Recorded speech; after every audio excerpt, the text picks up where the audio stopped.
All right, let's return to the big story from Rugby Union, and Premiership side Wasps have gone into administration. It means they will be relegated from the top division pending confirmation from the RFU, and it deepens the crisis within English club rugby. Let's go live now to James Cole, who is at Wasps training ground. James, we heard the news in the last hour or so. You've been speaking to people at the club.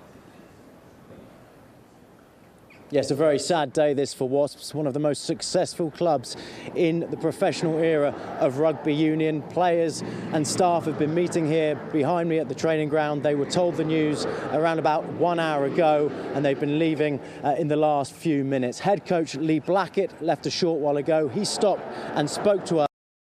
Reaction to the news. Look, it's a process that was going down. We were always hopeful of positive news. I think everyone's always like that, going to think positively, and this sad day has come. And look, I hope there's some positive news in the next few weeks. But at this day, it's hard to see past. Is there anger? Are you angry? I'm just sad. I think when you look at the players that I've just seen through their staff upset, it's sickening. Have you been given any indication how likely a takeover is at this stage? Look, there's things probably ongoing, so hopefully at some point. But look, there's players and staff that wanted to play Premiership rugby this year, and unless something happens very quickly, I just cannot see how that's going to happen. Is the overall feeling obviously sadness, but is there anger as well at how the club's been managed at all? People will have different ways of handling this.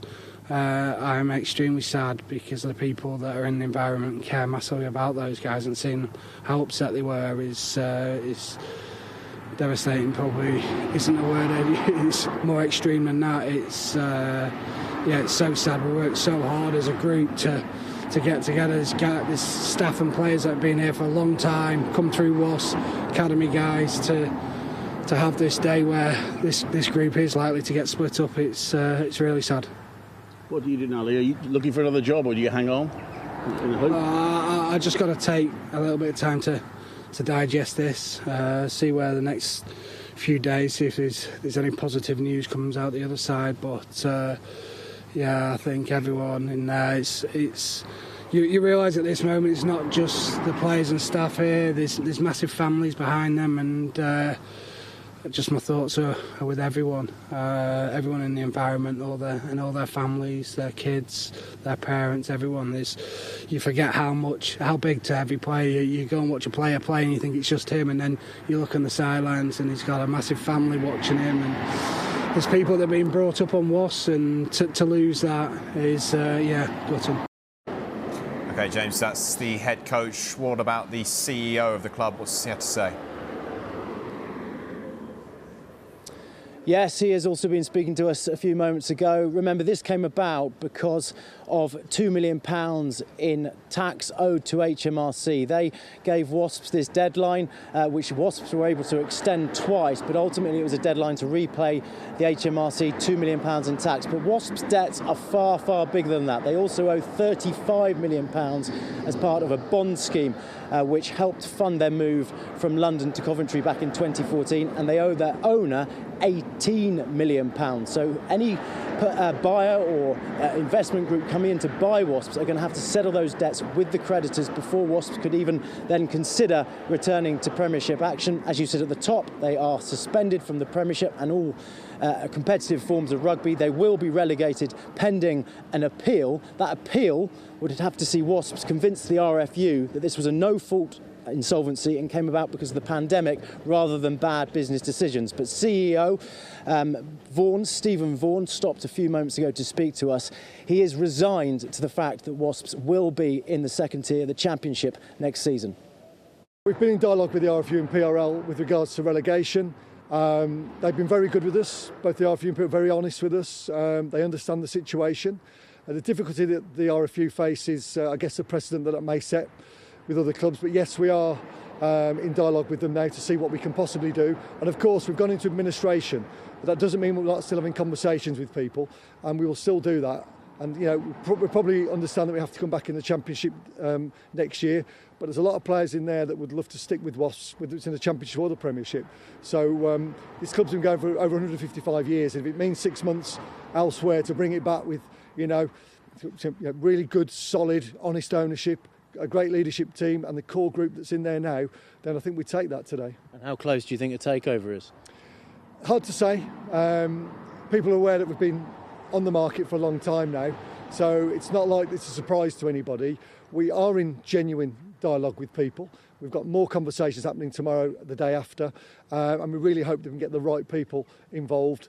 If it's going to happen, we imagine there'll be a decision announcement in the next 3 or 4 days. Is the P share the key to all this? No, I think the P share is not a red herring, but it's something that makes the club much more attractive for an investor to come in. However, it isn't the only thing, and we understand why it's there, and we understand why the other investors may not want to help Wasps out or Worcester out especially, and we have to understand that the way that Premiership Rugby is set up, the investors and the owners have all of the power. Not sure that's right, but that's just how it's set up. So we can't rely on the P share.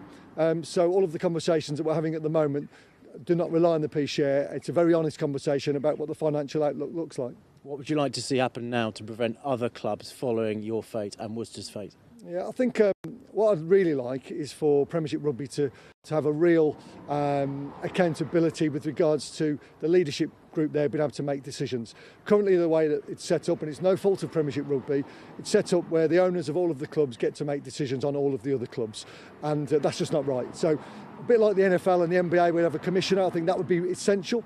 So decisions can be made for the greater good, because for an amazing institution like Wasps with some really great talented people here, to not be able to continue when there are people that want to invest, but because of particular parts of governance or parts of contracts don't allow that to happen, that's pretty difficult to deal with, because it won't just be Wasps. It's Wasps today, it's Worcester a couple of weeks ago, and there'll be other clubs in the future.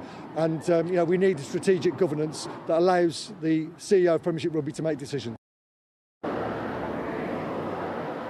Wasps Chief Executive Stephen Vaughan there, calling for major changes to Premiership Rugby and the governance of Premiership Rugby to prevent this happening to another club. Worcester and Wasps, now 2 clubs following each other into administration in the space of just 2 weeks. Something is going to have to change. Sometimes it takes a crisis to produce that change, and I think those wheels are in motion. Let's not forget too, at the heart of this story, 167 members of staff have lost their jobs here today.